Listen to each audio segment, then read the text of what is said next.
to train all the days from this day to that for one chance, just one chance, to come back here and tell our enemies that they may take our lives, but they'll never take our freedom!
Welcome to Anti-Tyranny News Radio here on UCY.TV. Thank you for joining me this evening. Some news to get into, and a lot of it surrounding a lot of these shootings that are going on, and the couple that went on their shooting and being linked to the Bundy Ranch. A lot of it not being talked about. Hey, they were also kicked out of the Bundy Ranch. The focus isn't on that. It's the fact that they were at the Bundy Ranch. And we already know what all this is leading to with mainly the Democrats, but the establishment, the elitist. I have one here out of guns.com. California Democrats bring Pause for Safety gun control bill to U.S. Congress. It says here, in a joint effort by U.S. Representative Lewis Capps and Senators Barbara Boxer and Dianne Feinstein, a bill that would provide for gun violence prevention orders was announced Thursday. This measure is, and this is from last week, but this measure is similar to one introduced in California last week on the heels of Isla Vista shootings that would provide a framework for the temporary seizure of guns from an individual at the request of their family or friends. The concept is being referred to in the state as a gun violence restraining order. Capps met with Richard Martinez, the father of an Isla Vista shooting victim and growing voice in the gun control movement, before she proposed the measure to the U.S. House. Our community in Isla Vista has been appended by this horrific and violence, Cap said. We need reasonable common sense solutions so that we all feel safe in our home and out in our communities. Now, let's stop right here and just analyze this real quick. Well, cops kill innocent people and rarely do much time. Why does it always seem they want to use the wording reasonable common sense solutions? Because, well, reason would look at facts and say, well, California has pretty strict gun laws compared to many places. And they still have this horrific act that other places that have higher gun rates don't have. let's look at Chicago and how good the gun control there is working. Common sense measures would say that, well, when you take the guns out of law-abiding citizens' hands, people that aren't out there to cause harm to others or rob others, you create a victim. And again, it's just propaganda and rhetoric, and the use of wording seems to just appeal to people that really don't care to look beyond what these politicians say. Don't look at any facts. They're robots. They repeat what they hear. We're going to see a lot more of this. And that article, you can read the rest of it at guns.com. And we don't hear too much about when a law-abiding citizen has a gun and they're able to protect themselves. And hopefully this one will play. So let me cue it up here. And this one is from gunsaveslives.net. And let me know in the chat room if you don't end up hearing this. Releasing chilling details of a late-night shooting in South St. Louis that left one person dead and injured another, and a neighborhood is now shaken up. News 11's Chris Renier has been working the story all morning long. He has new information this noon. Chris, what are we learning? Well, the investigators say it all started with a teenage girl being confronted by two armed men in front of her home. Then it ended with one of the suspects dead and another hospitalized. Take a look at the scene on Newport near Neosho. This is where it all went down about 11 o'clock last night. St. Louis police say a 17-year-old girl was outside of her home getting something from a car when two armed men confronted her and demanded that she return to her home. The girl's father saw the suspects walking his daughter into the house. That's when police say the father, a 34-year-old man, got his gun and fired several shots at the suspects, hitting both of them. The girl's mother, also 34, got another gun and fired around as well, not hitting either suspect. The first suspect was pronounced dead at the scene. The second suspect ran away and contacted his brother to take him to the hospital. Neighbors heard several gunshots. One of those shots crashed through the front window of Jessica Swartz's home across the street. The bullet then lodged in a wall just above where Jessica was in her bed, getting ready to go to sleep. We talked with Jessica earlier about the frightening experience. When I heard the gunshots and heard glass break, I felt debris, jumped to the other side of my bed and waited for it to stop, and then called 911. Police are identifying the suspect who was killed as 31-year-old Terrell Johnson from North St. Louis. The second suspect, a 33-year-old man, is hospitalized in critical but stable condition with gunshot wounds to both his chest and thighs. Police say he will face charges. There was also a 5-year-old boy in the home. Fortunately, nobody in the house was hurt. Back to you. So, you know, who knows if they were just going to take her in the house and rob the house, whether they were going to try to rape her, or what was going to happen. But evidently, that protected someone's life. And we constantly see these anti-gun groups use nonsense and fallacies to argue against it. And what really is getting me about the couple out there in Vegas is they're connecting it to groups like the Bundy Ranch protesters. Again, grouping people in together. And also attacking people like Adam Kokesh. And I seen that coming out of USA Today. And Adam put out a video here.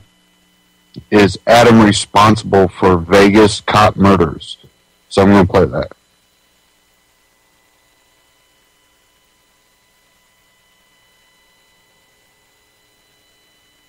If America had its shit together, when something bad happens, we'd blame the right people. And we don't. And since this time, in the wake of the police shooting in Las Vegas, the guy who preaches universal nonviolence, yeah, right here, is being blamed. You're not going to get away with it this time, USA Today and SPLC. From USA Today, Las Vegas cop killing couple's message of hate. After storming a restaurant and killing 2 police officers, Jared and Amanda Miller placed a swastika and a "Don't Tread on Me" flag on the officers' bodies before going to Walmart and taking more lives. And, of course, it was only when they were confronted by someone trying to stop them that they took someone else's life, but that's besides the point. Jared Miller and his wife Amanda loved supervillains. They walked about their Las Vegas apartment complex dressed as Batman villains, the Joker and his vampy sidekick Harley Quinn.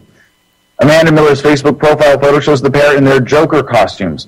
Police say it was a window into the couple's troubled lives. Underneath their painted faces, they were a homicidal rage against authority. Yeah. Now, it couldn't possibly be that in America, authority has become a homicidal institution against freedom? Perhaps? No. That such rage would have to be totally misplaced and completely unfounded. Authorities said Monday. Well, first of all, let's just point out how confused these people are and completely irrational. And I don't mean because they killed cops. I mean because the Gadsden flag is generally a symbol associated with the American Revolution, freedom, less government at best, you know, the Constitution, things like that, Bill of Rights, Declaration of Independence. And the swastika is associated with National Socialism, you know, like we're going to really rally around a leader and be patriots and have socialized medicine and welfare and, you know, like a lot of the Obama administration policies. All right. Then the couple fatally shot another man in a nearby Walmart before officers cornered them. At that point, police said Amanda Miller, 22, shot her husband and then herself. As the public reacts with horror, investigators are trying to piece together details on how the couple graduated from anti-government rhetoric to murder. Well, first, let me just point out, if someone is going around, let's say someone's going around stabbing people, like just stabbing people, just stabbing spree, just at random snaps, and just goes around and starts stabbing people, and is hurting people and is potentially killing people. It's not murder to kill someone in that situation.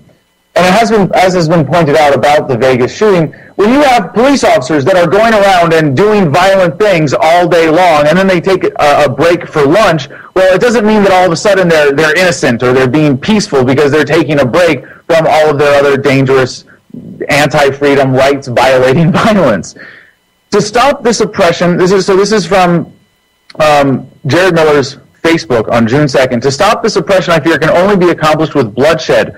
I, however, would rather die fighting for freedom than live on my knees as a slave. Now, first of all, he's certainly wrong that stopping oppression can only be accomplished by bloodshed. In fact, generally speaking, bloodshed or violence in revolutions is counterproductive, and nonviolent revolutions have always historically shown to be more effective and more successful than violent ones. So, this is just, if you listen to this guy, like the people they're really not listening, because if they were listening, like, hey, and honestly from an open-minded, open-hearted place, trying to figure out why this happened so it could be prevented, they would actually be thinking, you know, about what he said and what it means rather than jumping to their predetermined political conclusions. And this is really very telling. I would rather die fighting for freedom than live on my knees as a slave. Now, if you can just grasp that for a second, my life has gotten so bad, I would rather die than go on living this way. This is what Jared is thinking, and if it's, well, on my way out, I'm going to take out some of the people that have kept us down, and because yes, he understood understood. People understand that cops are the enforcers of the will of politicians. Yes, that's right. Think about it for a second. Everything that politicians do is backed up with the barrel of a gun wielded by a soldier or a police officer. So some people would rather die than live like we are living in America today.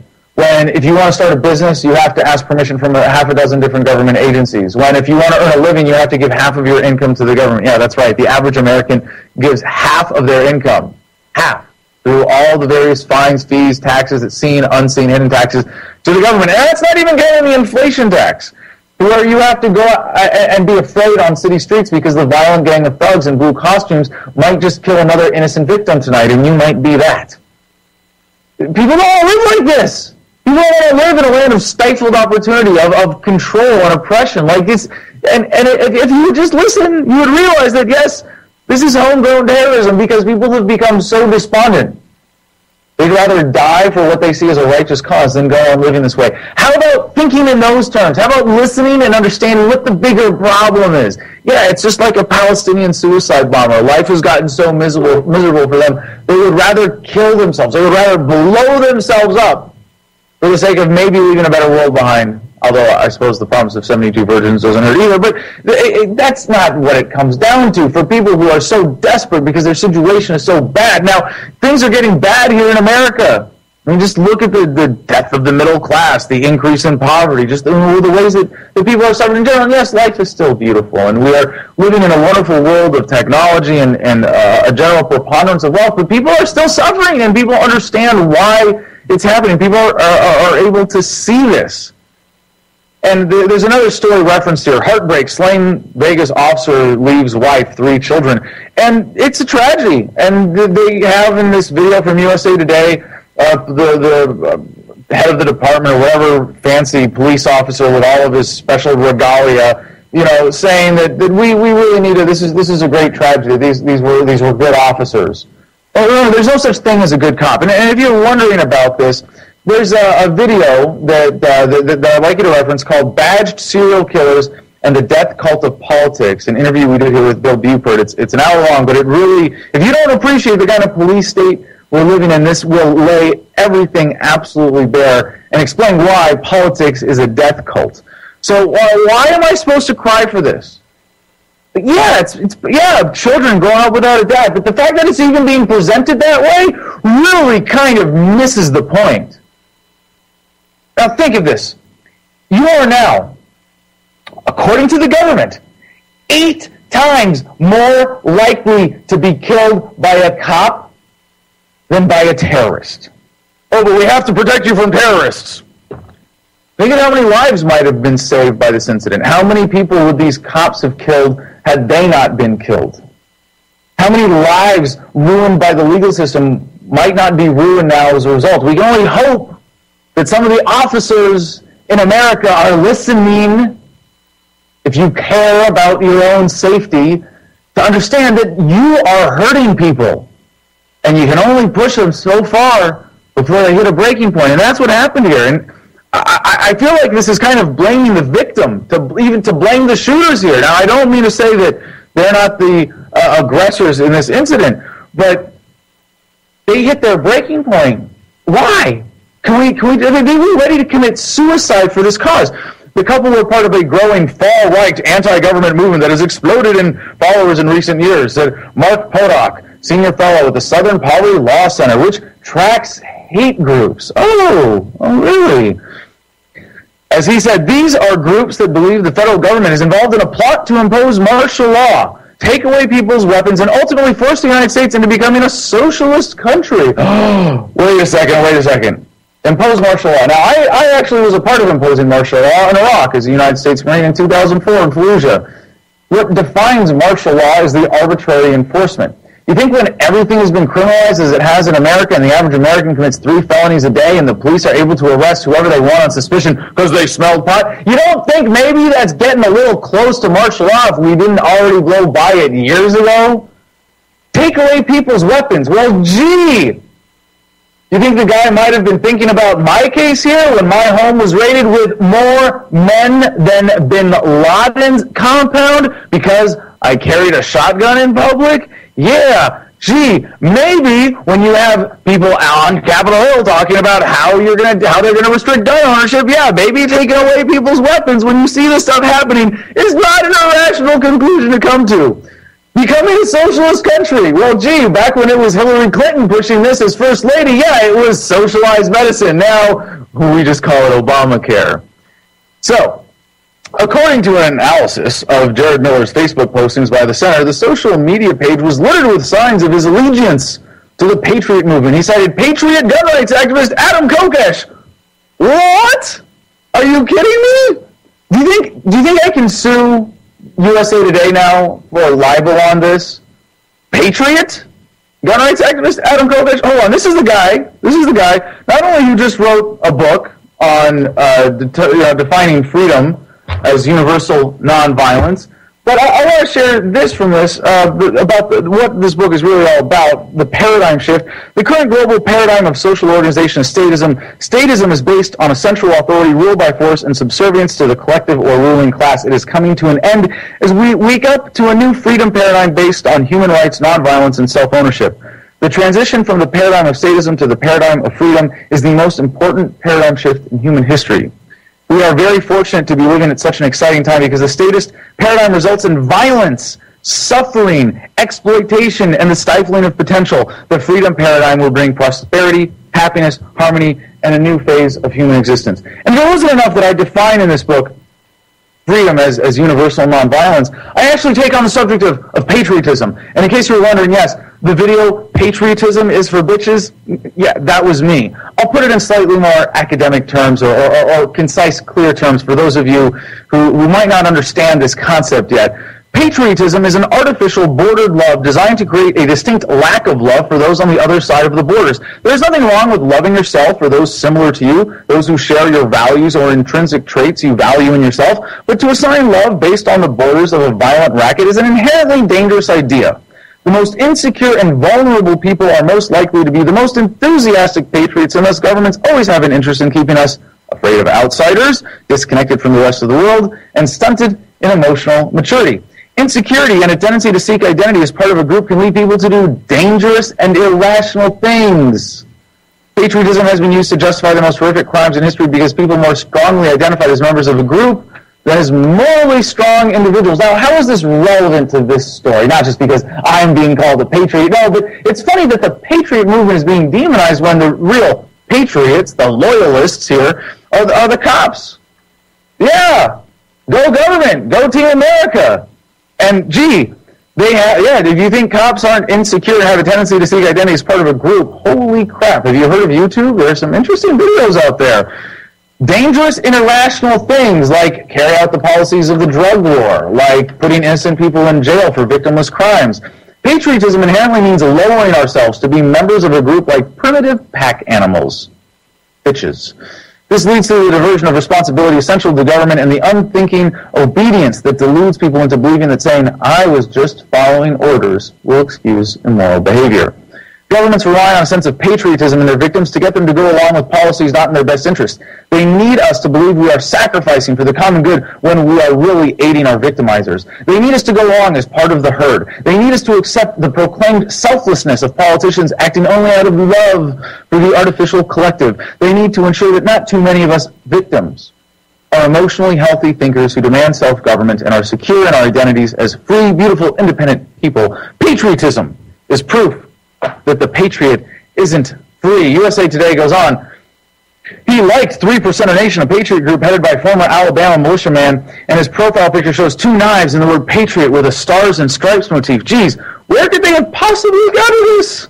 From the SPLC's article, alleged Las Vegas cop killers and patriot movement warned of sacrifices. And I want to say, I'm really kind of honored to finally have been pointed out by the SPLC. They put out a Meet the Patriots article on their website in 2010 when I was just getting started as an activist. I was like, wait, all my friends are on this list? How come I'm not on this list? Oh, you know why? It was because back then I was an anti-war activist. Oh, well, if you're anti-war, then we're lefties and we don't know what to do with you. But finally, I've gotten the attention of this anti-hate group, right? So the man identified by authorities today as the murderer of 2 police officers and another person in Sunday's mass shooting in Las Vegas. By the way, if it's 3 people killed, then it's a mass shooting. What, because 2 of them were cops? Had long ranted against the fascist government, but the last comment he posted before the attack was the most chilling. The dawn of a new day. May all our coming sacrifices be worth it. Miller also posted a photo of himself with Richard Mack, a former Arizona sheriff and leader of the Constitutional Sheriffs and Peace Officers Association, a radical patriot group whose members were also at the Bundy standoff. The two met at a February 8 campaign debate for Libertarian candidates held in Clark County, Nevada, where Bundy's ranch is located. They don't point out here that this dude actually went to the Bundy ranch and was kicked out of the encampment because people thought what he was doing was inappropriate. Yeah. So, again, just the guilt by association here is really ridiculous. But Sheriff Mack made the first Meet the Patriots list of dangerous radicals. But what's funny about this is that Sheriff Mack is really the opposite of a radical. I mean, he makes me look like a radical in a sense because what he's doing is saying, hey, let's follow the law. Hey, it's the Constitution. Let's obey the Constitution. Let's follow the rules that we all agreed to. Can we do that? And for that, he is called a radical. And the way that he has been smeared, in fact, they had to print a retraction, SPLC, for some of their smears against Sheriff Mack, even though they continued. Miller's Facebook page made several references to recent tangles with the law, apparently over a marijuana conviction. He spoke of talking to a fascist judge about the unfairness of drug laws and also being sent back to jail, apparently after a failed drug screen for 7 weeks beginning in July 2013. So here it is. But the bulk of his page made it clear that he saw himself very much as part of the patriot or militia movement. His profile picture shows 2 knives and the word patriot using a stars and stripe motif. And the rest of this is pretty much word for word the part that was ripped in the USA Today story. So, what is SPLC? This is from their Wikipedia page. The SPLC's listing of hate groups has been a source of some controversy. The designation of hate groups has inspired criticism from conservative elected officials and nonprofits. Basically, the SPLC is a liberal fundraising legal harassment organization parading as a civil rights organization. In 2010, it was reported that 22 Republican lawmakers, among them Speaker Boehner and Representative Bachmann, 3 governors, and a number of conservative organizations took out full-page ads in 2 Washington papers castigating the SPLC for character assassination by listing the Conservative Family Research Council as a hate group. Critics, including journalist Ken Silverstein and political fringe movements researcher Laird Wilcox, have accused the SPLC of an incautious approach to assigning the label, that is, the label of being a hate group. So, why could that possibly have any consequence? I mean, who are these people? Like, who are SPLC? They're the ones going, ooh, you're a hater. You're a hater. You're a hater. Like, that's their job. Of all the things in the world, of all the great injustices, this is what they're calling out. But it's worse than that. In the wake of an August 2012 shooting at the headquarters of the Family Research Council, some columnists criticized the SPLC's listing of the Family Research Council as an anti-gay hate group, while others defended the categorization. So, like, Adam Kokesh, with Adam versus the Man, we point to cops and soldiers and people in government who are responsible for millions of deaths every single year. And we point this out. And you point to people who are uncomfortable with gays and get innocent people killed as a result. Thanks a lot. The SPLC defended its listing of anti-gay hate groups, stating that groups were selected not because of their stances on political issues such as gay marriage, but rather on here's their excuse. Are you ready for this? Propagation of known falsehoods about LGBT people that have been thoroughly discredited by scientific authorities. So, if you're wrong about science, you must be a hater. Yeah. Well, let me let you know a little secret here, guys. It's about the science of nonviolence and freedom. If you weren't such a left-wing, smear, hate, violence-producing group, SPLC, pretending to be a civil rights organization, maybe you'd see that advocating for government control, advocating for violent control, advocating for society to be organized by the threat of death, because that's what everything government does is backed up with. If you do not comply with the government edicts, if you do not submit to being kidnapped or stolen from, you will be shot. This is commonly known as the rule of law in America. So, there's another thing. Year in Hate and Extremism. Since 2001, the SPLC has released an annual issue of the Intelligence Project called Year in Hate, later renamed Year in Hate and Extremism, in which they present statistics on the numbers of hate groups in America. The current format of the report covers racial hate groups, nativist hate groups, and other right-wing extremist groups such as groups within the Patriot movement. So, what SPLC is basically saying is here, we're not anti-hate. No. Hate is okay. It's okay to be a hater. It's just not okay to be a hater if you disagree with us politically, if you're right-wing. See how that works? So why is this so dangerous? Not only because they have a lot of money, which I'll explain in a second. This is from their website. The Southern Poverty Law Center regularly conducts in-person training sessions for local, state, and federal law enforcement officers by request. We focus on the history, background, leaders, and activities of far-right extremists in the United States. These free training sessions last from 2 to 6 hours and are tailored to fit the requesting agency's requirements, from small police departments needing a basic introduction to the hate movement to intelligence groups needing a more detailed, specialized briefing. And if you think this is not a big deal, no, they actually conduct training, at least according to Sheriff Mack, with every major federal law enforcement agency. Yeah. So the federal government is spending your tax dollars. I don't just mean to subsidize this group and paying for their training. They are paying for training that is designed to demonize people because of their political persuasion. The guns of government, of the police, are now pointed more at people who have these political beliefs of nonviolence, of patriot, of right-wing, whatever the hell the SPLC doesn't like. They are much more likely to be victimized by government. Pretty sad. So, the SPLC's activities, including litigation, are supported by fundraising efforts, and it does not accept any fees or share in legal judgments awarded to clients it represents in court. Starting in 1974, they set aside money for their endowment because it was convinced that the day would come when nonprofit groups would no longer be able to rely on support through mail because of posting and printing costs. Like the internet wasn't coming? The SPLC has received criticism for perceived disproportionate endowment reserves and misleading fundraising practices. In 1994, the Montgomery Advisor ran a series reporting that the SPLC was financially mismanaged and employed misleading fundraising practices. In response, co-founder Joe Levin stated, "The advertiser's lack of interest in the Center's programs and its obsessive interest in the Center's financial affairs and Mr. D's personal life makes it obvious to me that the advertiser simply wants to smear the Center and Mr. D's."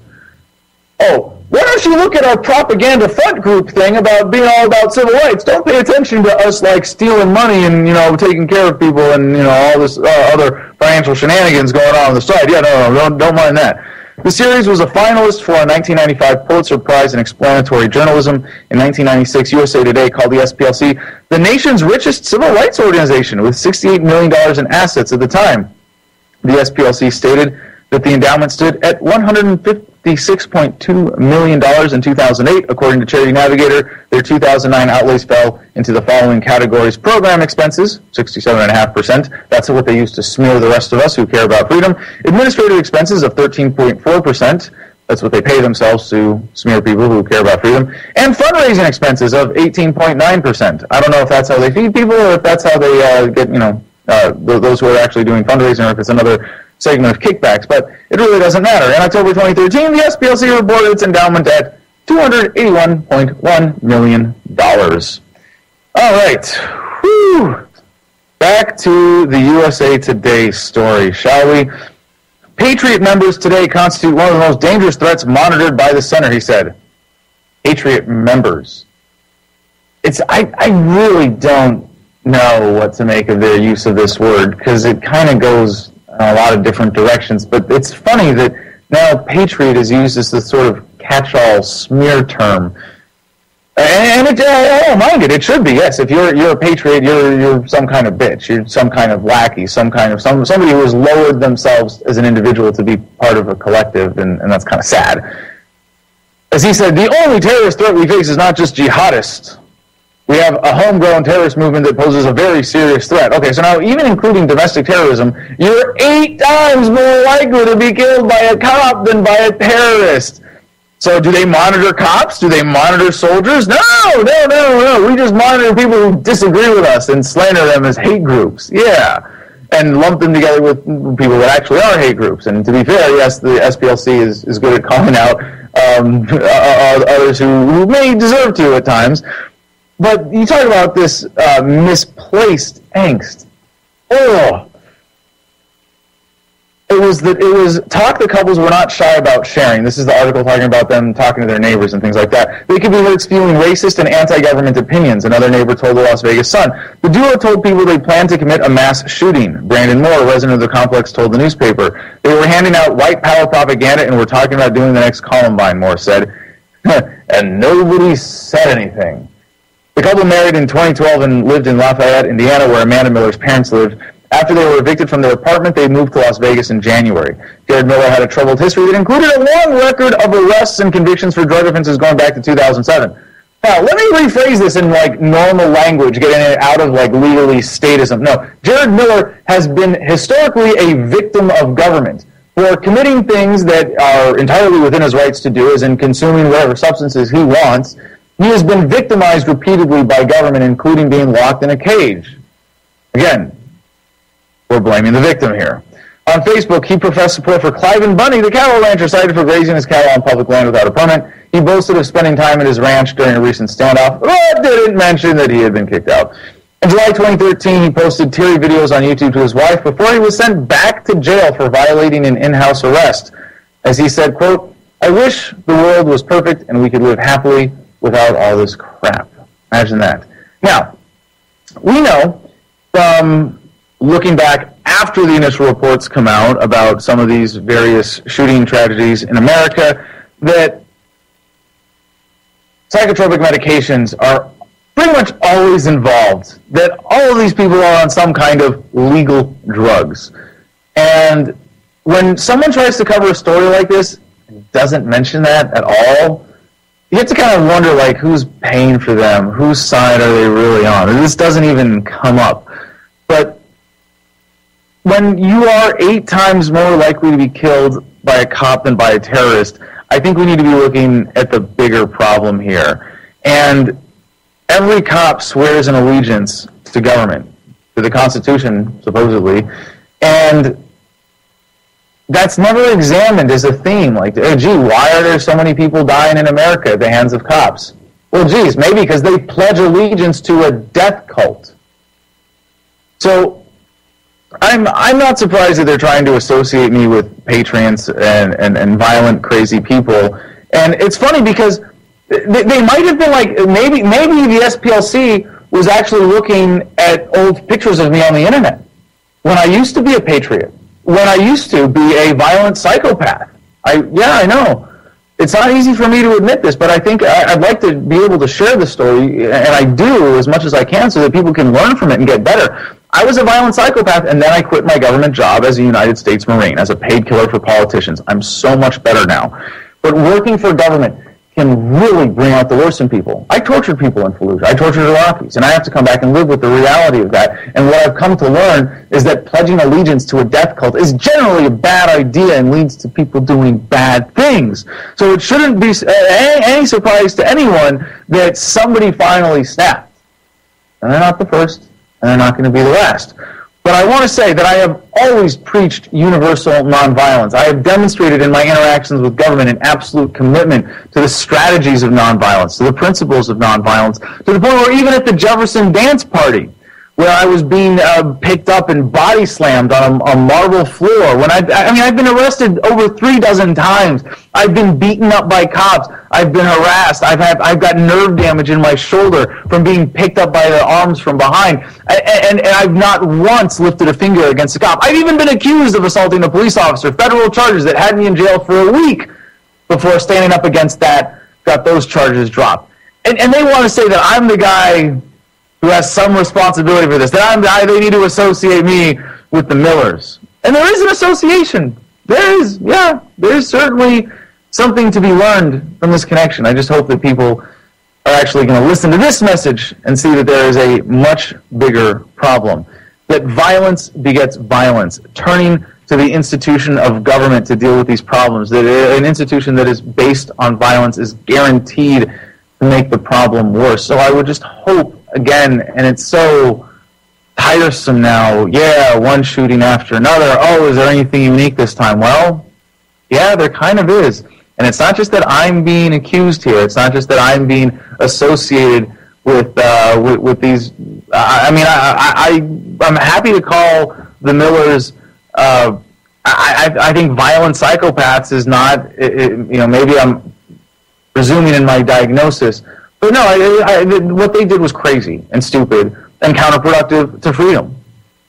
Not necessarily unjustified violence. When you understand what the police state is, when you understand what government is. But if you really want to be a champion for freedom, you have to respect the freedoms of others, much as you practically can. And I understand, if you lose your shit, yeah, it happens to the best of us. If you lose your shit because the man's got you down, please, please, don't give up on life. People will do that. It's going to happen more in America. Things are going to get a little bit worse, at least, before they get better. But we're going to need you on the other side. If you feel like the Millers do, I just hope that you would channel whatever rage you have to something that's worth living for. And, Jared, while you said that this was the cause worth dying for, that this is, you'd rather live on your knee, you'd rather die fighting for freedom than live on your knees as a slave. You know, I can appreciate that.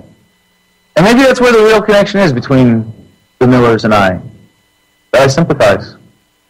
I sympathize with anybody else in this situation who is feeling so downtrodden, who is feeling so desperate, that you would rather die fighting for freedom than live on your knees as a slave. But I'm sorry, Mr. Miller, you snapped, you lost your shit.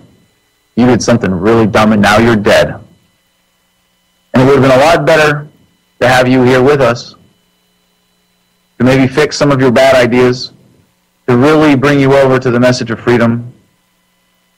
And maybe then, as a nonviolent warrior, you could join me in standing up, using nonviolence to achieve the stateless, voluntary, peaceful, harmonious society that at least I'm working towards. Nobody wants to show the IDs. Yeah, you got to show IDs. Okay, one thing that I want to address real quick is the Southern Poverty Law Center and him talking about the training, the law enforcement, and I think most of us have seen this, and this happened like, I want to say 8 years ago or so, but the video was leaked, and it was FEMA says founding fathers are terrorists. I'm going to play this real quick, and then I also want to get into something else. You damn right, because think about the Christians, okay? You accept Jesus Christ, you don't wouldn't say you know. What did they do? They took your head off. They hated you if you didn't accept Jesus Christ, you don't wouldn't say it. See, this is reality. Yeah, they're terrorists, but the bottom line is to them, they are not. Now, why is that important to understand? Because they are as committed to their cause and to their way of life as you are yours. And they see you as being wrong. That's very good. When people are passionate about what they believe in, they become a very difficult enemy to be. Who was the first terrorist organization in the United States? Who? Thomas Jefferson. You mean Thomas Jefferson? Oh, yeah. You mean George Washington? Paul Revere? These guys right here, let me ask you something. Did they try to scare people? They tried to intimidate the British. Did they try to really use acts of violence? Your founding fathers, my founding fathers, were involved in acts of terrorism against British officials because they systematically had British officials assassinated. The guys who we call our founding fathers, George Washington, Mr. Arnold, who cut down Cherry Street, admitted, is the same guy who signed death orders, if you will, on members of the British government, the British Crown, who they wanted to eliminate because politically they had influence in certain pockets of the United States, at that time the 13 colonies, and they wanted to divide and conquer. And they get a whole lot of civilians. And hey, listen, I'm going to be honest with you, okay? If they kill 10,000 civilians tomorrow with a biological agent, that's too bad for them.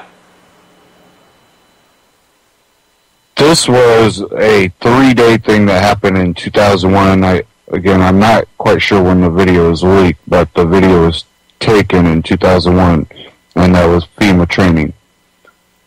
And I do want to urge people to check out Adam Kokesh's book Freedom, it does get down to fundamentals of what a free society would be made up of and ways it can operate. And a lot of it's stuff that's been talked about, but I do think he definitely put it in a format that's easy for anybody to understand what he's saying. And so, go check that out. He's got it for free on his website, adamversustheman.com/freedom. Check it out for free. And I definitely think it was a well-written book. But one thing I want to address is something he said in there. And it was about, having, can feel the pain of Jared Miller. And, but, pointing out, no, you snapped, dude. You lost hope. We definitely aren't anywhere close to something like that. And, it's something that I have kind of been pondering lately. And it's the fact that I think we are going to see things like this happen more and more, because the natural nature of a living being is to be free. And the more restrictive society gets on people, the more they're going to be depressed and be wanting to break those shackles. And when someone doesn't really have a grasp on what liberty and freedom is, and the concept of the non-aggression principle, and understanding how to have a nonviolent society, if they don't have that fundamental grasp, this is what we're going to see. And it's people just losing hope, losing any confidence, and snapping.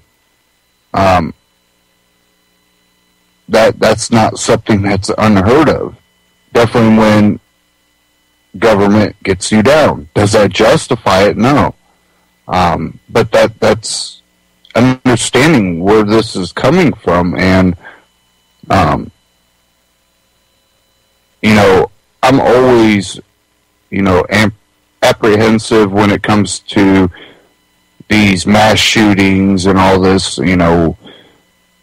It's just so filled with propaganda on both sides that I really don't take. Is this a false flag or is this real? I don't know. But the matter of the fact is, if it is real, why? Our schools have become basically prisons. Would it be far-fetched to think that these kids that they're getting bored in class, they're being dumbed down or attempted to be dumbed down, and a young mind naturally wants to explore. A natural human being at a young age wants to explore, wants to learn. And allowing them to be able to do that can be stifled in public schools and even private schools. Is it far-fetched that the kid that might be a faster learner and easily gets distracted because he's bored and then gets punished on top of it might eventually snap if he keeps getting punished? Because he's getting punished for being bored? That goes against common sense. That goes against natural instinct. And we have to address those issues. And, again, that's a good reason to homeschool.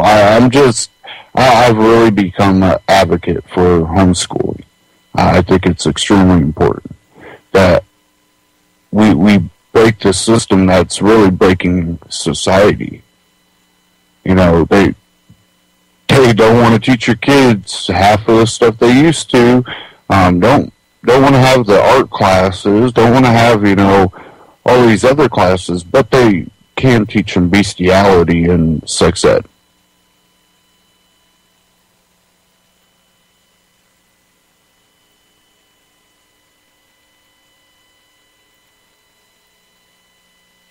We have to fix society by putting our money, our possessions, and our soul behind it all. You have to walk the walk, and it starts by going. Public schools are junk. I'm not putting my kid in them. And when parents start just ripping all their kids out of these public schools, what you're going to see is a pushback from the government.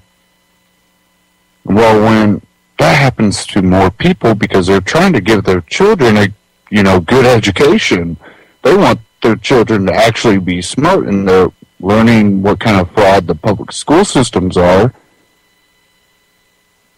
It helps to expose the fraud that it is.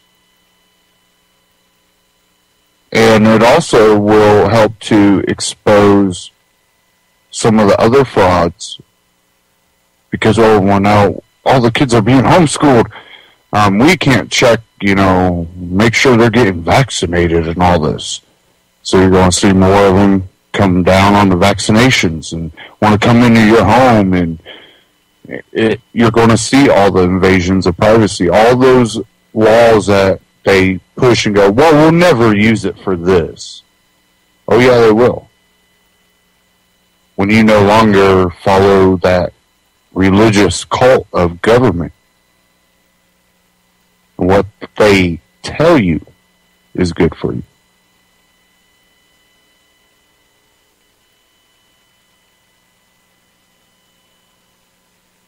Give me a second here as this loads.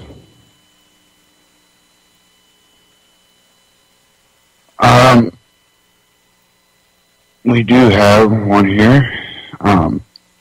This was breaking earlier today, but for Tea Party, people that you definitely probably could call patriots, they're libertarian-leaning constitutionalists. They're not there yet, but Tea Party wins massive victory, defeats House Majority Leader Eric Cantor in GOP primary. This comes from benswan.com. With 99% of precincts reporting the Tea Party just proved it's not dead. Tea Party-backed David Bratt leads House Majority Leader Eric Cantor 56% to 44%. The race has been called for Bratt.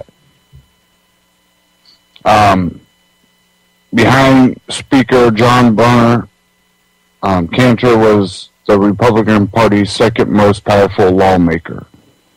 So, will we see change? I think that's to be seen. I don't know where that's going to go.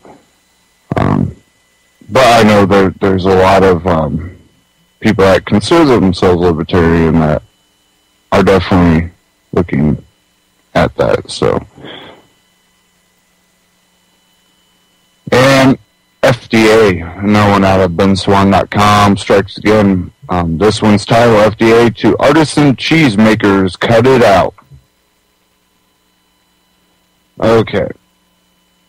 According to the U.S. Food and Drug Administration, the only acceptable cheese is not made by one of the many artisan cheesemakers from places like Wisconsin, New York, and Vermont. Under a new interpretation of an old law, the FDA told artisan cheesemakers that their cheese cannot be cured on wood planks, though the process has been done for thousands of years. According to Madison, Wisconsin-based blog Cheese Underground, the FDA inspected several New York State cheesemakers and cited them for using wood surfaces to age their cheese. The New York State Department of Agriculture and Markets Division of Milk Control and Dairy Services, which, like most of state every state in the U.S., including Wisconsin, has allowed this practice, reached out to FDA to clarify on the issue. A response was provided by Monica Metz, branch chief of FDA's Center for Food Safety and Applied Nutrition, Dairy and Egg Branch. In the response, Metz stated the use of wood for cheese ripening or aging is considered an unsanitary practice by FDA and a violation of FDA's current food manufacturing practice regulations. Here's an excerpt. Microbial pathogens can be controlled if food facilities engage in good manufacturing practice. Proper cleaning and sanitation of equipment and facilities are absolutely necessary to ensure that pathogens do not find niches to reside and proliferate. Adequate cleaning and sanitation procedures are particularly important in facilities where persistent strains of pathogenic microorganisms like Listeria, monocytogenes could be found. The use of wood shells, rough or otherwise, for cheese ripening does not conform to CGMP requirements, which require that all plant equipment and utensils shall be so designed and so of such material and workmanship that to be adequately cleanable and shall be properly maintained. This new scrutiny is due to the Food Safety Modernization Act, which is the most sweeping reform of American food safety laws in generations. That was signed into law by President Obama on January 4, 2011. This change could be devastating for artisan cheesemakers and their award-winning cheeses. American Cheese Society Triple Best in show winner Pleasant Ridge Reserve from Upland's Cheese in Wisconsin is cured on wood boards. Likewise, for award winners Cabot Clothbound in Vermont, current U.S. champion cheese, Maracay, Beyond Greek, and 2013 Best in Show runner-up Blue Mott Bandage Cheddar. It's just the latest in a pattern under the Food Safety Modernization Act. Walter Olson, senior fellow at the Cato Institute Center for Constitutional Studies, told the Daily Caller when Congress passed the Food Safety Modernization Act 3.5 years ago, libertarians and others warned again and again that the law would put traditional, local, and artisan food and farm methods at risk and instead promote mass industrial food. He said the consumer groups and many progressives dismissed those concerns as alarmist. And again, we see, laws.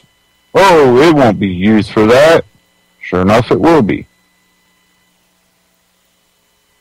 And it will continue to be. We have to figure out a way to get past that. I think it's, a lot of these co-ops that you can buy shares in. A lot of those will probably... excuse me there. Those will probably be still ran. I think they're probably less checked. And just farming yourself, if you have property, the best way to get the best food is raising it yourself, growing it yourself. That's really going to be the most important step. And, I think more kids should also be raised to, learn how to do these things. Even if you're not a big person into farming, at least be able to have somewhat of a green thumb. Know how to start a plant, grow it, harvest it. Look at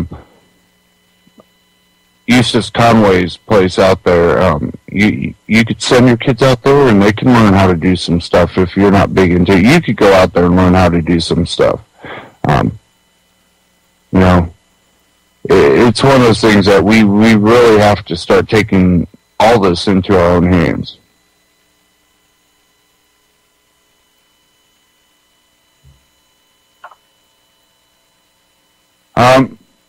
Since we're in the area of the youth, Stefan Molyneux put one out, study children assaulted 936 times per year. And I wanted to kind of go ahead and play this one. And he's got Dr. George Holden. He's a professor of psychology at SMU. So, I'm going to go ahead and play this, and we'll talk about it after. Hi, everybody. Stefan Molyneux from Free Domain Radio. I'm extremely pleased to have Dr. George Holden with us. He is a parenting expert, a professor of psychology at Southern Methodist University in Dallas, Texas, author of the book Parenting, A Dynamic Perspective, and a study which I recently referenced on this show, Eavesdropping on the Family, a pilot investigation of corporal punishment in the home. Thank you, Dr. Holden, so much for taking the time today. Sure, my pleasure. So this was, if I understand it correctly, a bit of a surprise for you, this study. You were originally trying to study something else, and then it kind of changed course, right?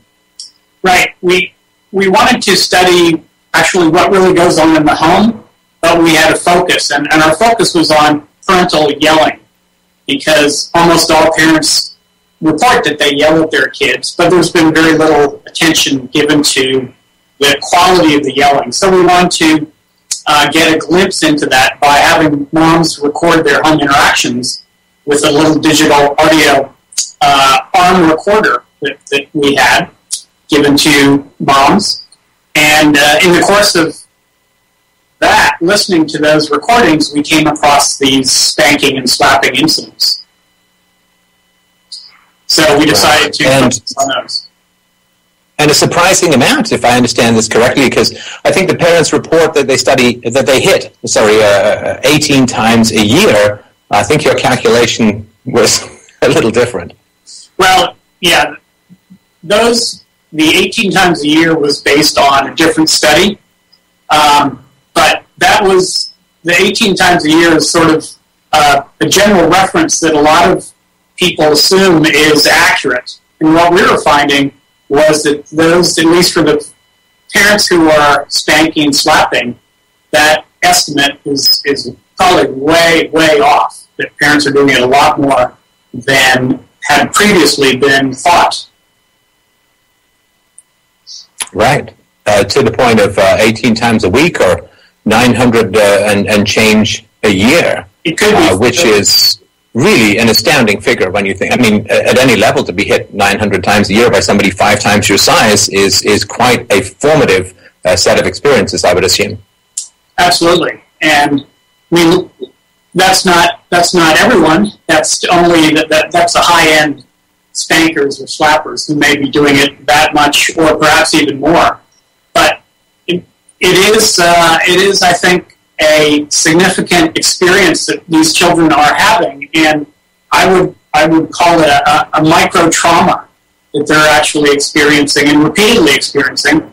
And it's likely that these micro traumas can have long-term effects on brain development and certainly on their behavior and their orientations toward others.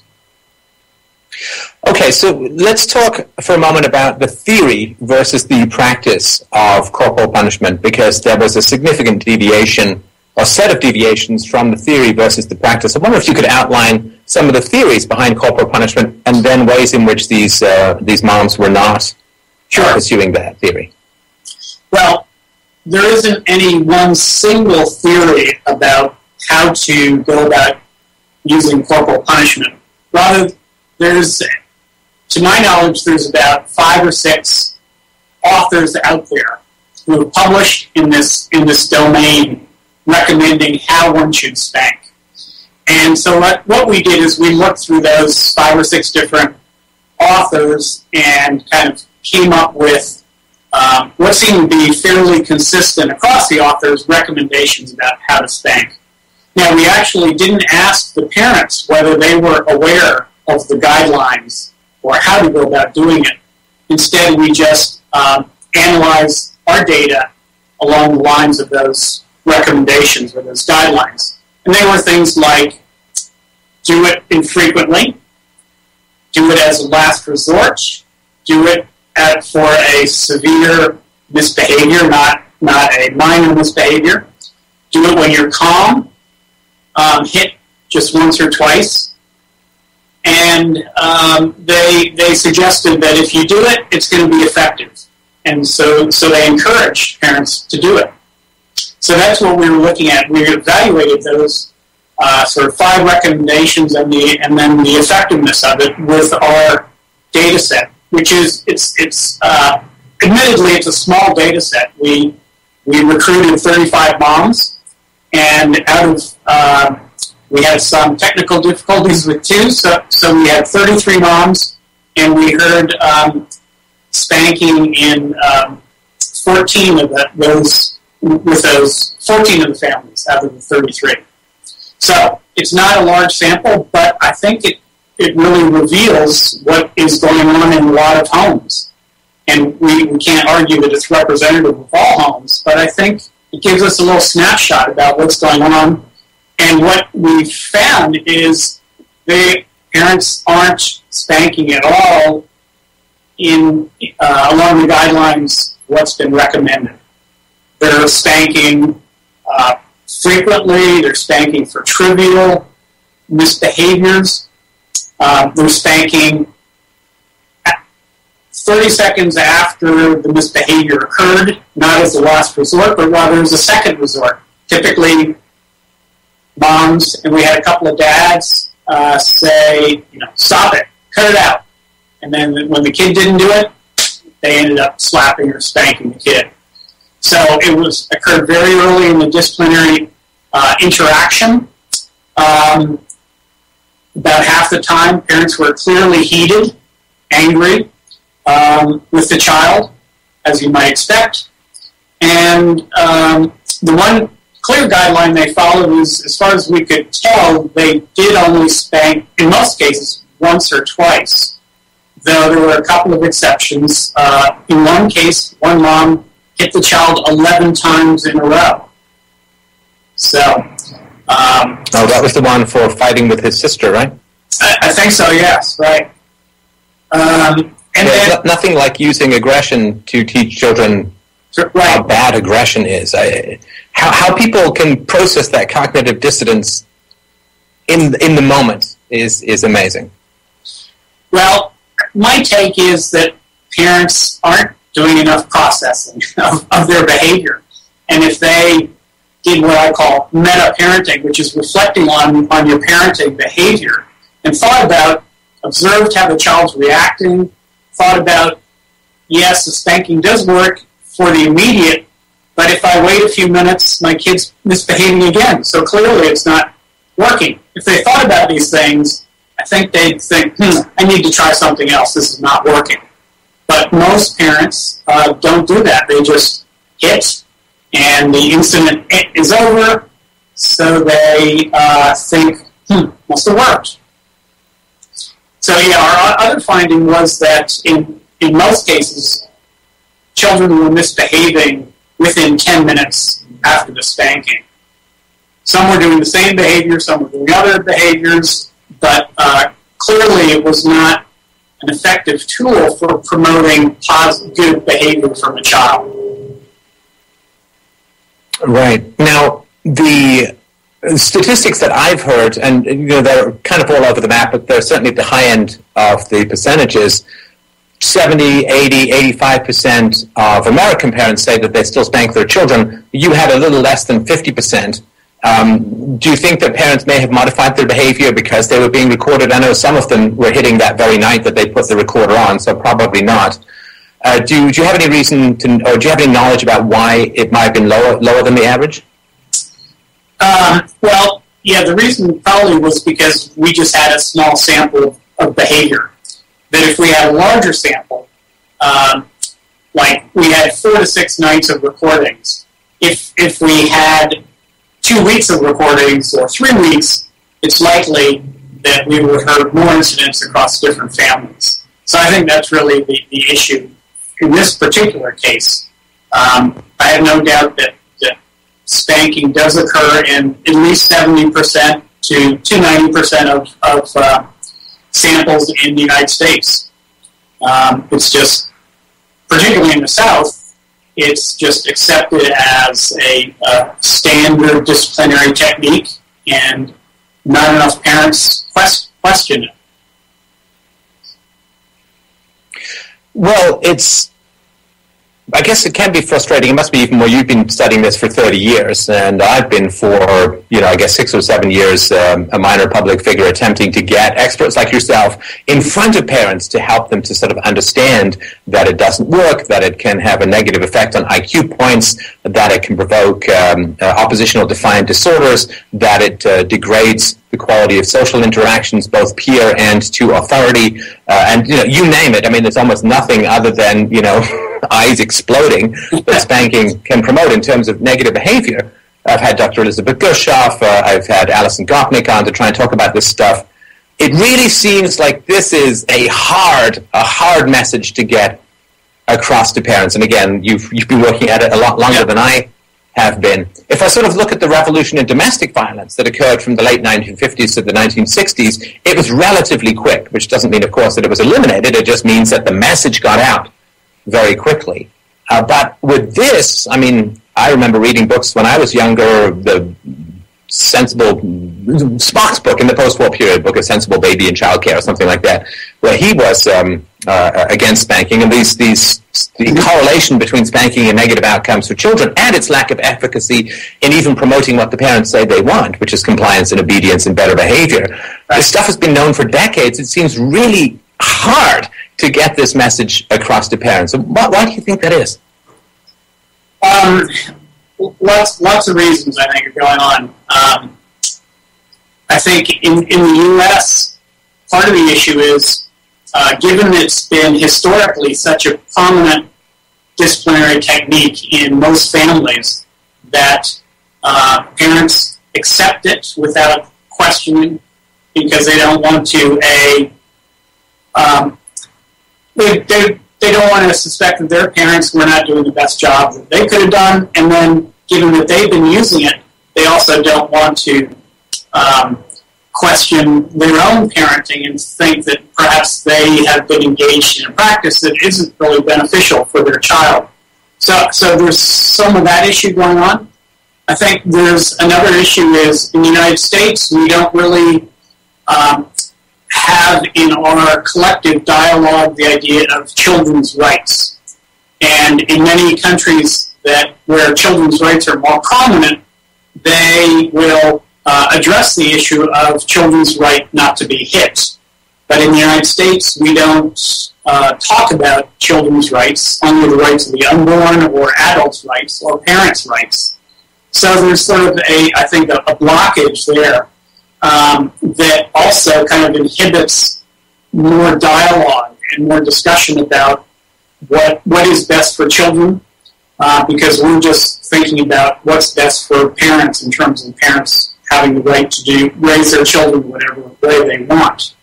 So there's some of that issue. There's also some problem of lack of, even though this may be surprising to you, there still is a communication gap that we still hear parents have not been informed that corporal punishment is associated with negative effects. And we need to do a better job getting the message out that there is this massive research and literature showing these associations and showing that spanking is not effective. But parents, some certainly have, but many still have not heard that message. So that's part of what I'm involved in. I'm associated with this group called the U.S. Alliance to End the Hitting of Children. And part of our job as we see it, is to educate the country that there are this corporal punishment is associated with these negative problems, and there's better ways to rear our children. So for the parents, and we still haven't really talked about the yelling, which is also pretty significant. And I know that in the study you asked for parents who admitted to yelling at their children, and you didn't find many who weren't on that side. We haven't even really talked about that, but I would like to see, just calm, peaceful negotiation with children. I'm a stay-at-home dad, and I've found that to be just a fantastic way of interacting with kids, because they're also powerless. And to me, where you have the most powerless members of society, you need to approach them the most gently and the most solicitously, rather than exercising power over the powerless, which among adults we recognize is not great. We're still working on that with kids. So for parents who want to not be aggressive, and I know you've got a whole book about this, but I wonder if you could sum up some of the options that are available for parents who want to be more reasonable with their children and not provoke these kinds of problems. Yeah, sure. Part of the problem is parents fail to recognize that one of the problems that children have is their immature brains, and that they yet don't have their prefrontal cortex has not yet developed so that they can control their behavior to act like an adult. But parents often forget this and kind of are expecting immediate compliance and expecting children to remember what the parent had just told them a few minutes ago, when they don't really have the cognitive ability or the neurological capacity to do some of this. So part of the message is for parents to recognize that their children are these developing organisms, and that their brains are immature and they need many more years to develop so that they will be adult-like. In the process of waiting for those brains to develop, you don't want to do things that could potentially damage your kid or result in negative, unintended negative consequences, which spanking can. So you need to avoid situations that put you in that conflict, if you can.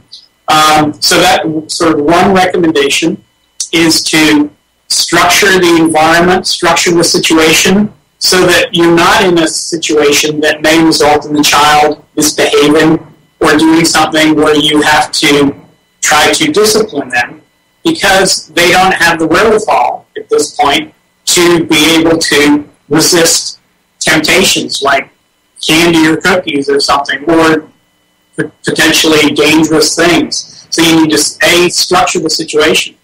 If you can't do that, then you also need to keep in mind, do you have appropriate expectations for the child? And these obviously need to change with the child's age. But are you expecting appropriate behavior for the particular age of the child?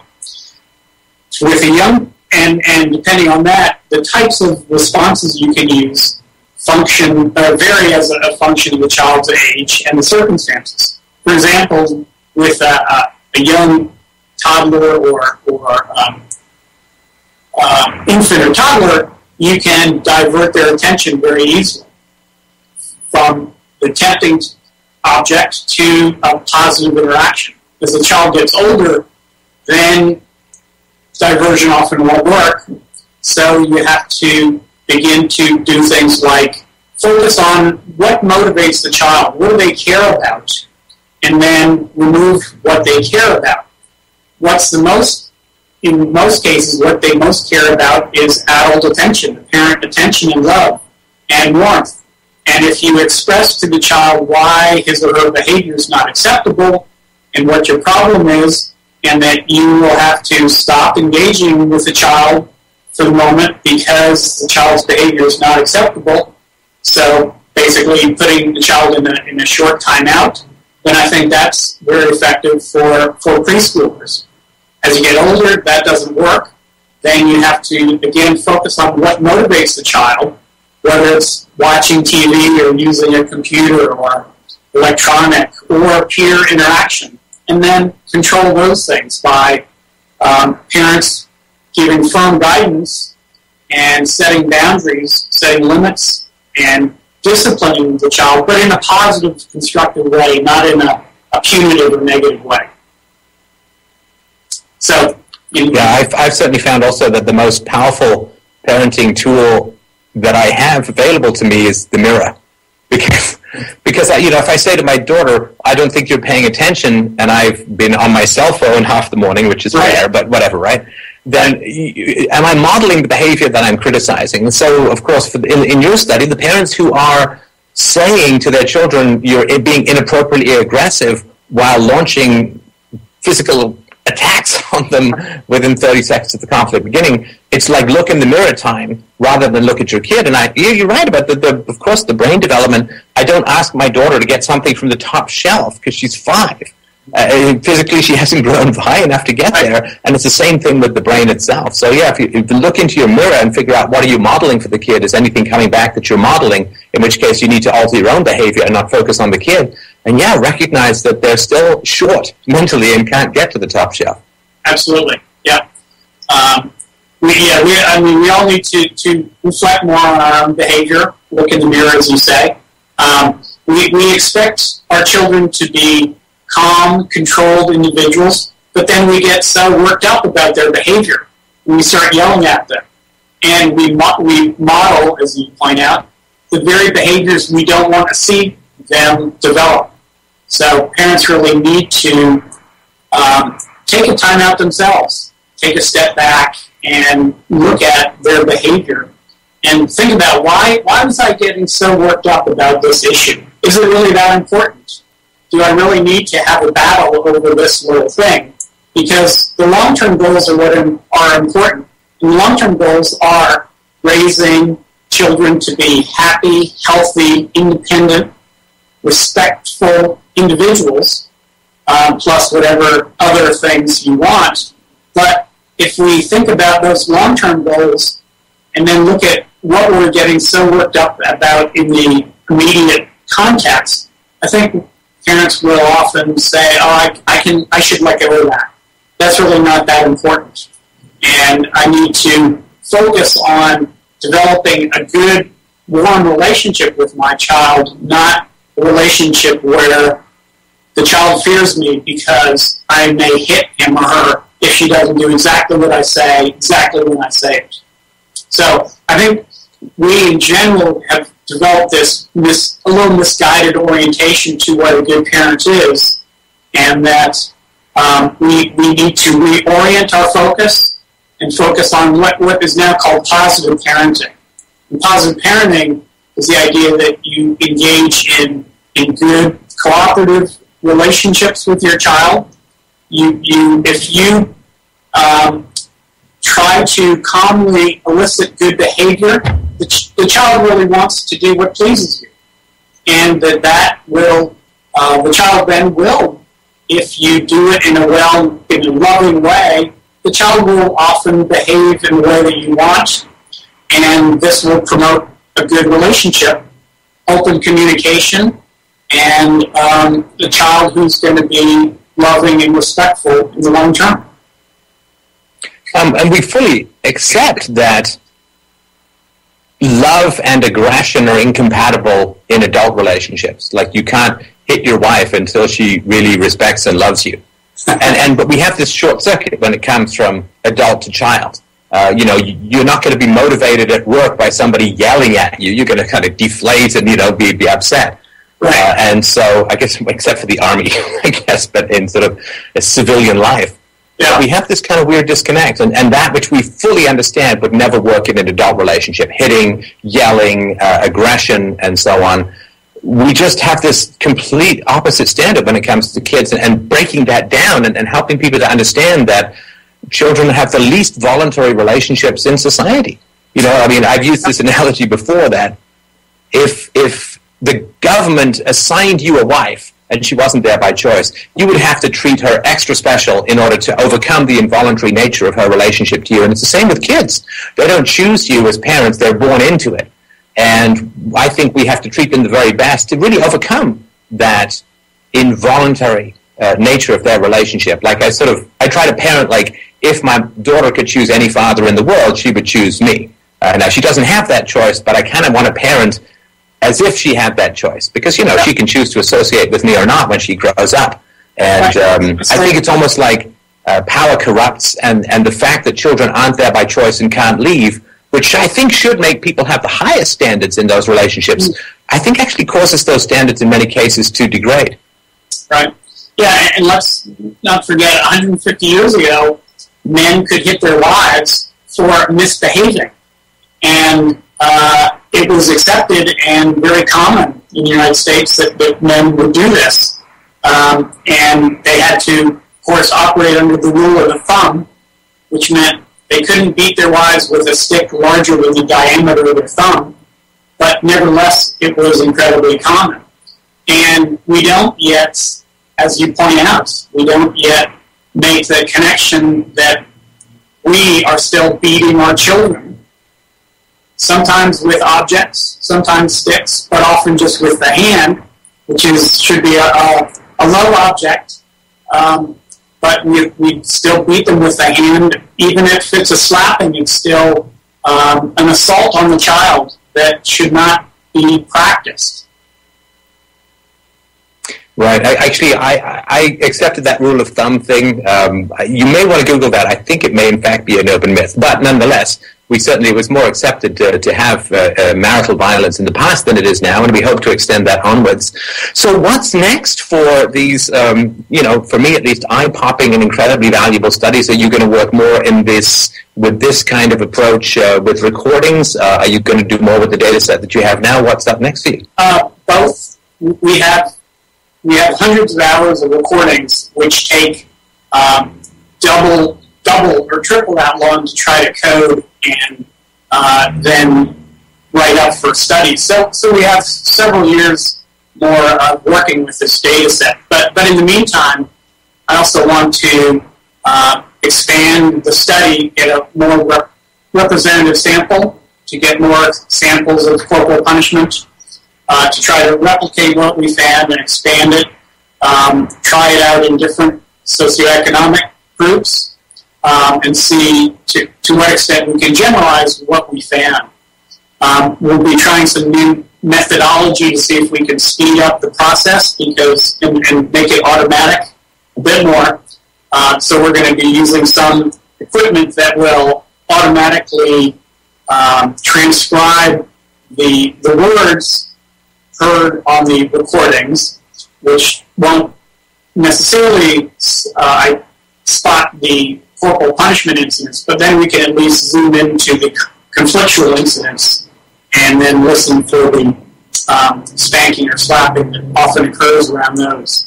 So those are our plans right now, to continue on with the data set, but also expand with a new data set and larger sample.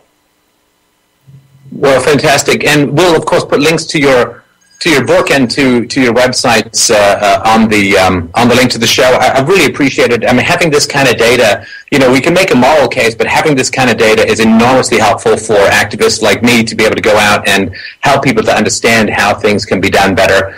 So I hugely appreciate the work that you're doing, and really look forward to the next data set that you release. Great. My pleasure. Thank you. Yes, it is a unique. Thanks very much. So, okay. Take care. Take care.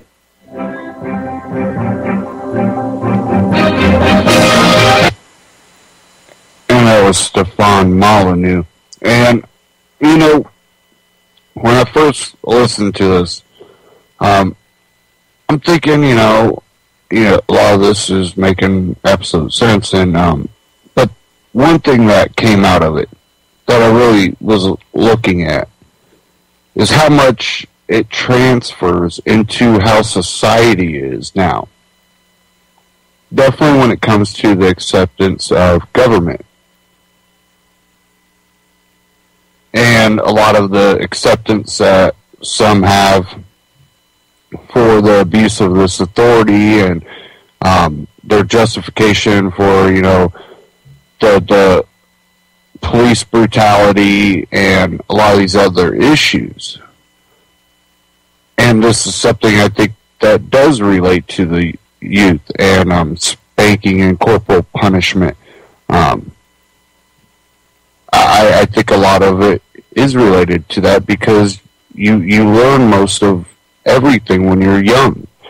And at times you got to think, are we not just, by doing corporal punishment with children, or are we not just going, it is okay for authority figures to beat you down to get you to submit. And I personally know that, there are better ways of going about it.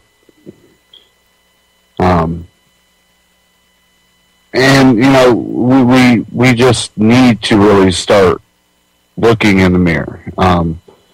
And then, how Gandhi said, be the change you want to see.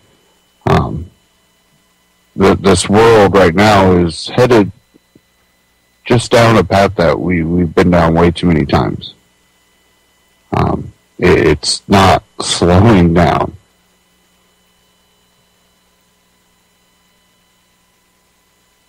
Give me a second while this page loads here.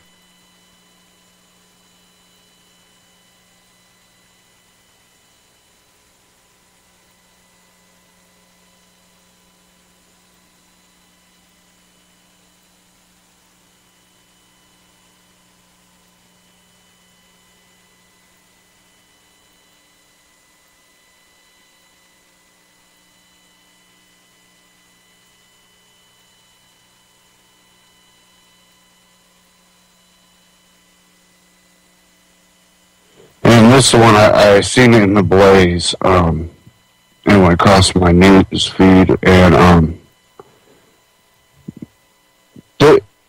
there's actually a few of them. I'm going to read this one, and this has to do with the youth, but also has to do with the concept: do you own yourself?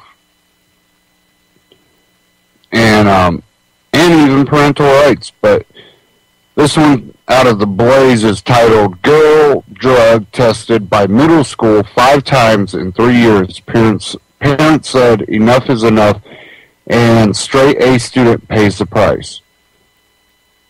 Leela May was drug tested once as a 5th grader, once again as a 6th grader, then 3 times during her 7th grade year. It wasn't because the straight A student was suspected of anything, just that her number came up more than a few times as part of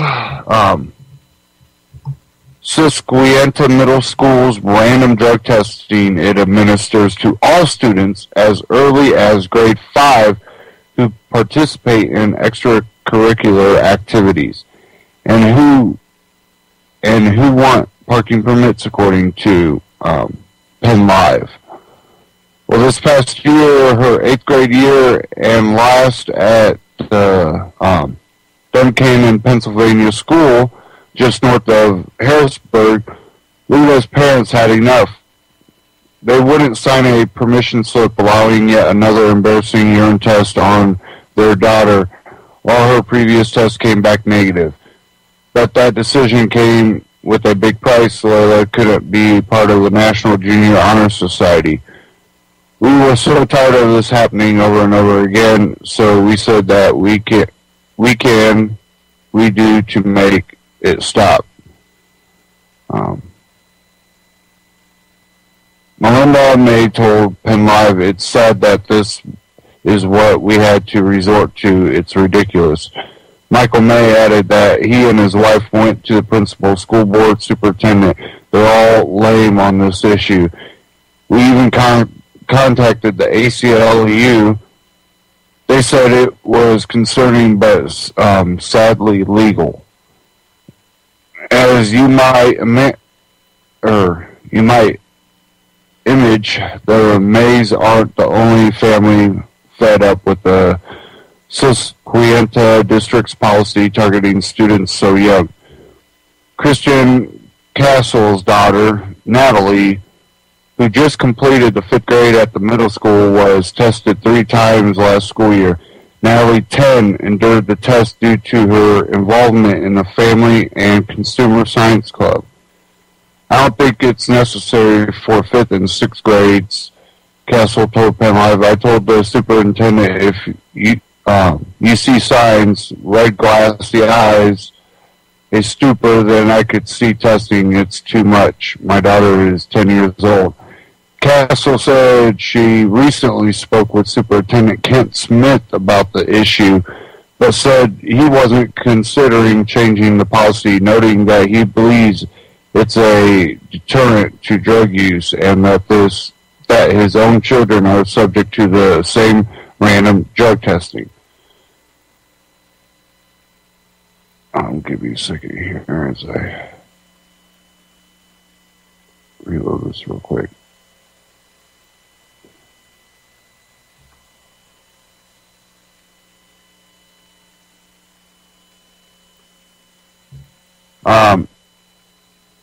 Said, I told Smith to tell me that Natalie wouldn't be tested again. Castle told Penn Live. He said, no, I cannot guarantee that. That's why I'm making an issue of it. A computer algorithm randomly chooses students for drug testing, Smith said, according to Penn Live, adding that a student could be tested as many as 4 times in a school year. And I'm going to play this clip real quick.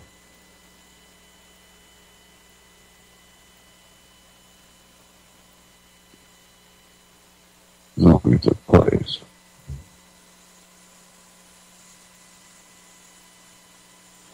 And, you also have to look at it. They're testing these little girls. And anybody that knows how drug testing is done, they have to watch you if it's a proper drug test. And when I was in school and they did drug testing, mostly in high school, sports and stuff, they don't just let you go into a stall, keep the door open and all that. So they're probably doing that here too. It wouldn't surprise me. They start their random drug testing policy in 5th grade for middle schoolers as well as the high schoolers.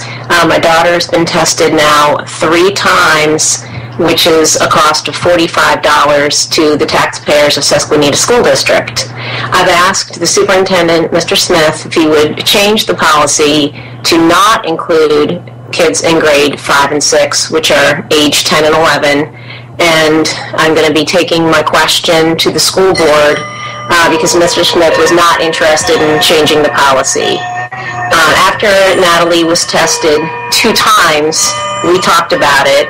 What bothers her about the drug testing is... To me, it's an invasion on my privacy, and they make me sign a paper before they tell me whether I tested positive or negative, and then they don't give my parents anything to take home that says what I tested.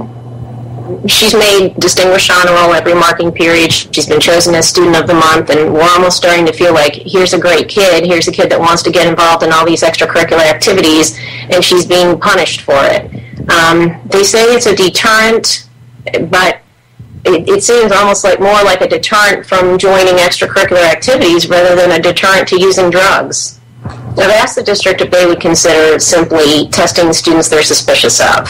I'm aware that certainly there is illicit drug use even in young ages, but they said no, this is going to be in addition to anyone they suspect. They're going to continue with the random drug testing. So in 5th grade, she was randomly drug tested using a urine test 3 times.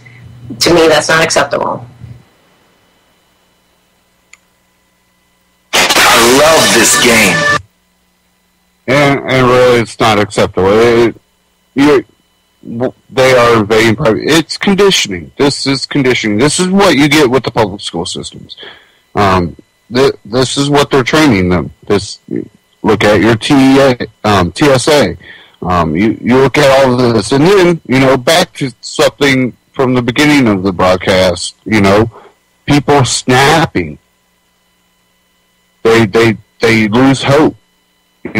If you want to try to be a good person, well, you still get punished. Actually, better of a person that you try to be. I try to follow the laws. I try to do everything right. The more you're punished, because the more you're restricted of being a free individual.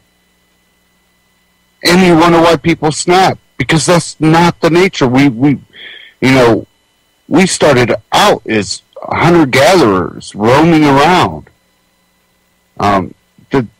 It goes against nature, and it goes against common sense. If you look at, how have some of the best things in history come about, and it's because free individuals that had the ability to think, and a lot of times even when they were in an authoritarian government, in private and in secret and in back rooms, they did their creations. It was against authority that, they were able to experiment and come up with new technology and new ideas. And, some of the greatest thinkers in history were arrested. And it's one of those things that it's the free individual that creates.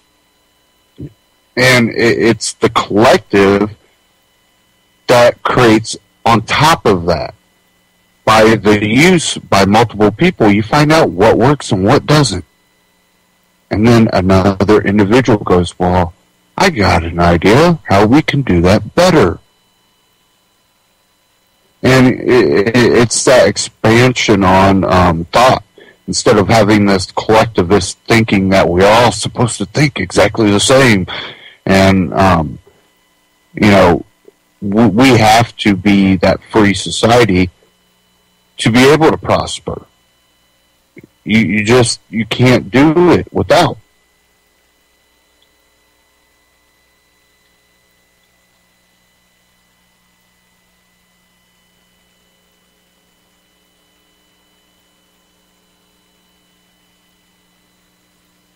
Now I got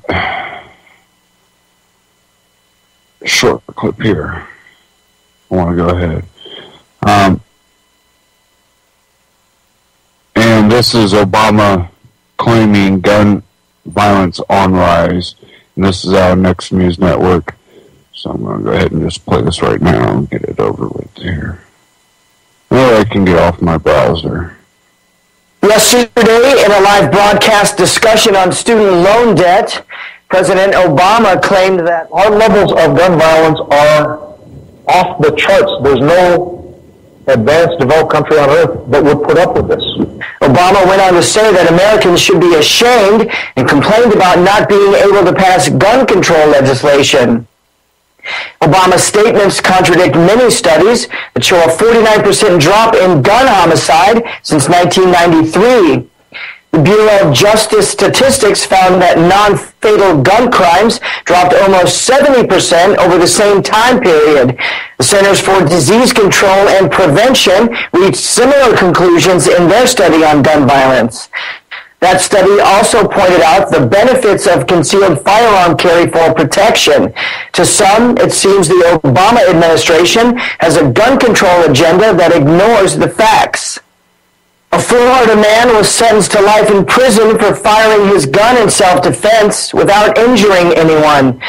Ronald Williams fired 5 shots as a means of scaring off 4 men that he felt threatened by. This event took place 6 years ago, and he was convicted of 4 counts of aggravated assault with a firearm, which holds a mandatory sentence of 20 years for each count. Williams is not the only Florida resident serving time for such an act. Marissa Alexander is already serving 60 years for a warning shot that was fired over the head of a man that had abused her. Reporter William Norman Grigg surmises that these cases illustrate how the U.S. wound up with the largest prison population in history. Boca Raton's Mayor Susan Haney has declared June 20th as Take Your Dog to Work Day. For the first time, Boca will participate in the annual event that began 16 years ago and is sponsored by Pet Sitters International. Mayor Haney made the announcement earlier this week to raise awareness about potential pets at the Tri-County Animal Rescue and the 50,000 lives the rescue has saved since opening in 1996. The mayor said that she is looking forward to seeing pets in everyone's workplace, but but the assistant city manager indicated that dogs will still not be allowed in City Hall. A boa constrictor was seen in Boca Raton. On Saturday, the Golden Harbor Homeowners Association reported to the State Fish and Wildlife Conservation Commission and police that the snake was hanging around the Lake Wyman area. The Boca police captain said that they would watch the boa until wildlife officials can arrive to take care of it.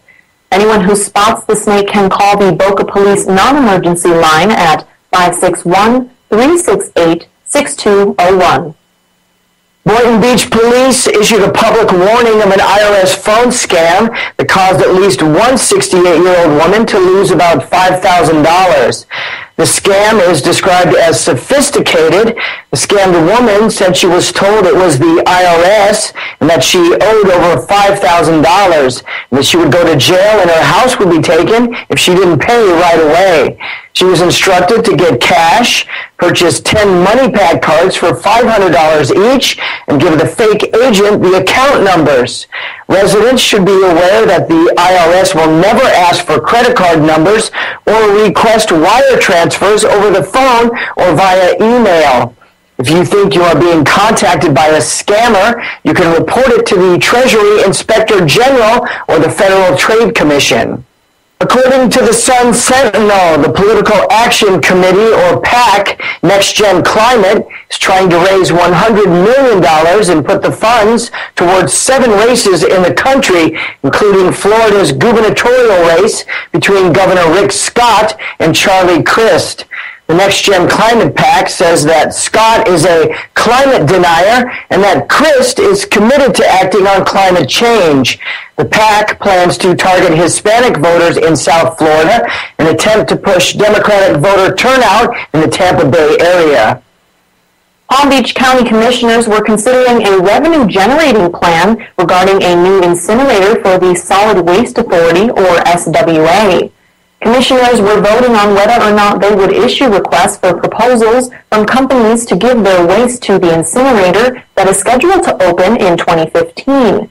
The SWA is setting August as the deadline for awarding a contract.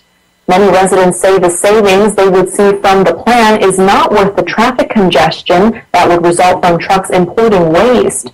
Residents also say that it would set a precedent for other parts of Florida, damaging the state's image. On Monday, Florida Governor Rick Scott stated in a letter that All Aboard Florida will not get any state subsidies for the $2.5 billion project. He also wants communities to have more time to weigh in on the subject. The letter from Scott was sent to All Aboard Florida's president, Michael Rainier, and clarified the state's budgeted $10 million will go towards safety upgrades at train crossings by local governments. And that was from Next News Network. Now, when it comes to the gun stuff, one thing you don't ever hear in this statistics, and definitely when it comes to foreign countries that have banned guns, is the rate that other violent crimes go up, including rape, stabbings, beatings, muggings, all that, robberies at home, businesses being robbed, riots. You can even, look over at Britain, a lot of property damage. It doesn't deter violence, doesn't deter all these crimes. What it does is actually makes more people victims to these crimes because they don't have a way to defend themselves. And it doesn't get rid of violent crimes with guns. The criminals still have guns, and Britain goes, well, we only had this many deaths by, guns, not including when their officers might have fired at someone. But only this many deaths by a gun. But that also might not include the people that didn't die from a shooting. And when we look at America and, you know, the experimenting or the passing of gun laws here in America in certain states and cities where basically impossible for you to own a firearm, we see more violent crimes. And they go, yeah, look, guns are coming in from other states. Well, these violent crimes are happening more, whether there's going to be guns or not. Because there are a lot of bigger people that will take advantage of the weak. And that's one of the things that always seem to be equalizer. You don't have to be some big beef strong guy when you had a gun. You could still defend yourself. Well, the criminal have a gun still. Well, yeah, but that's a little bit equal playing field. Definitely when the legal owner, the person that, you know, has respect for their firearm and properly trained with their firearm can properly defend themselves. And there was that one I played earlier, and it was the one where the father stopped the two guys that came up to the daughter with the gun. And, well, then, you know, he shot both of them, and then the mom grabbed a gun and shot and did not hit anybody.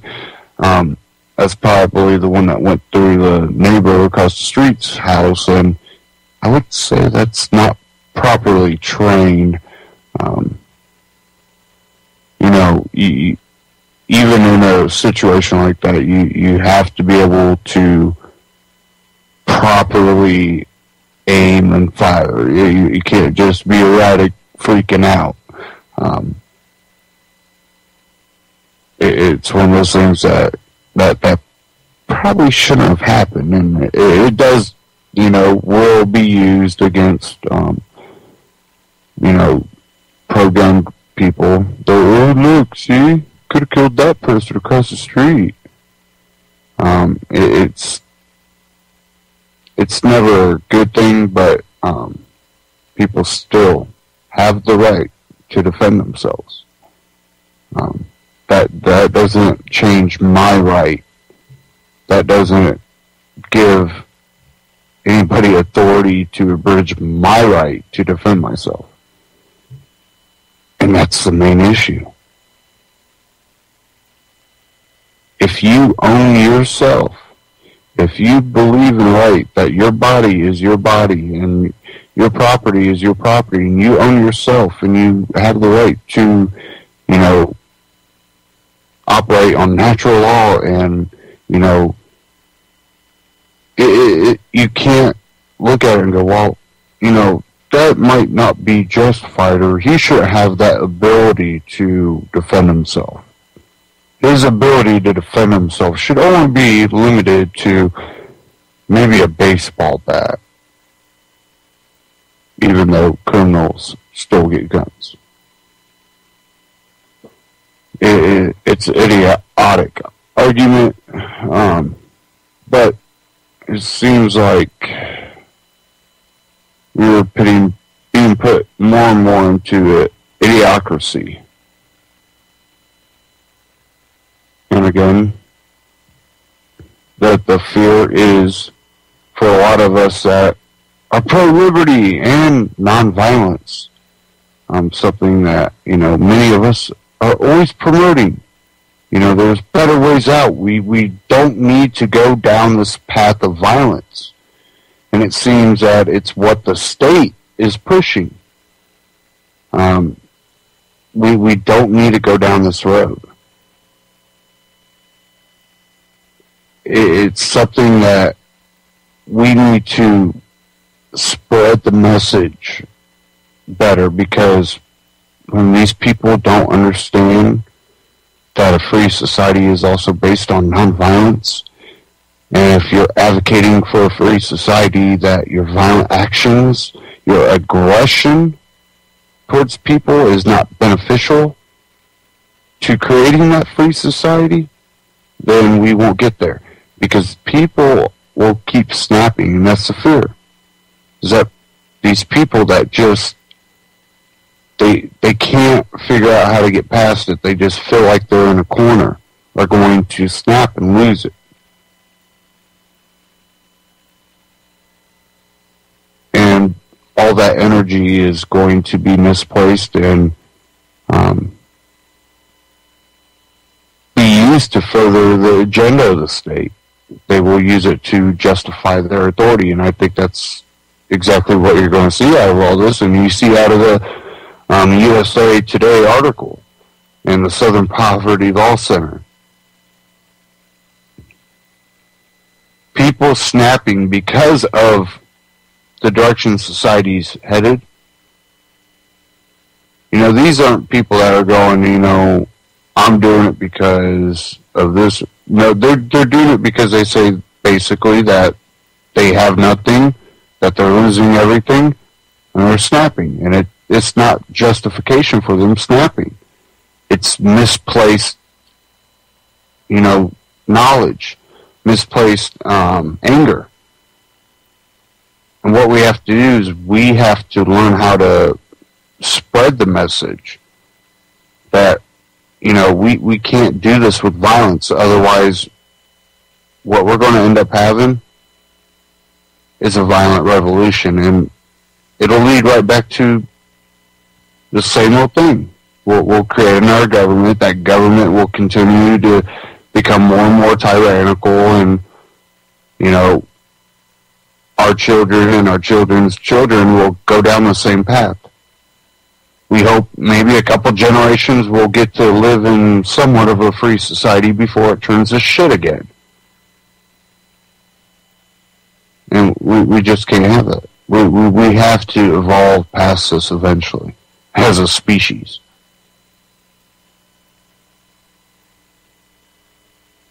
Well, I want to thank everybody for tuning in tonight. It is coming up to the end of the broadcast here. You know, always check out UCY's Amazon store. Go to ucy.tv, and there's a little button right there, Amazon symbol. And great gear, prepping and survival gear and radiation gear.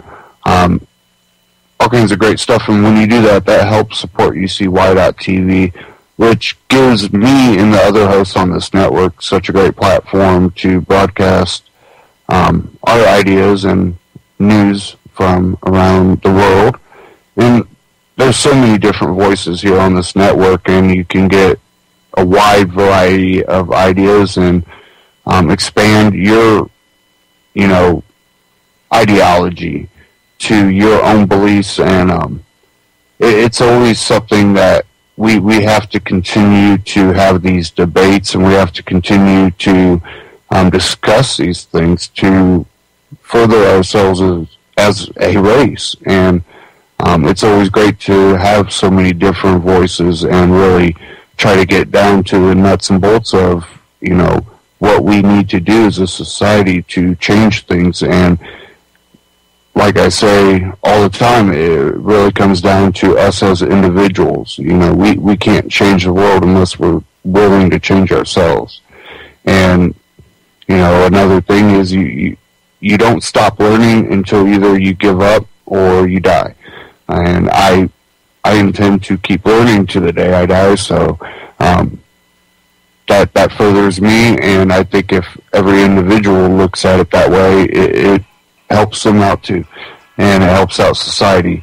Stay tuned here on UCY.tv to try this at home with Dana Martin, and then Boiler Room Radio with Jim Funky after that. Take care. Have a great week.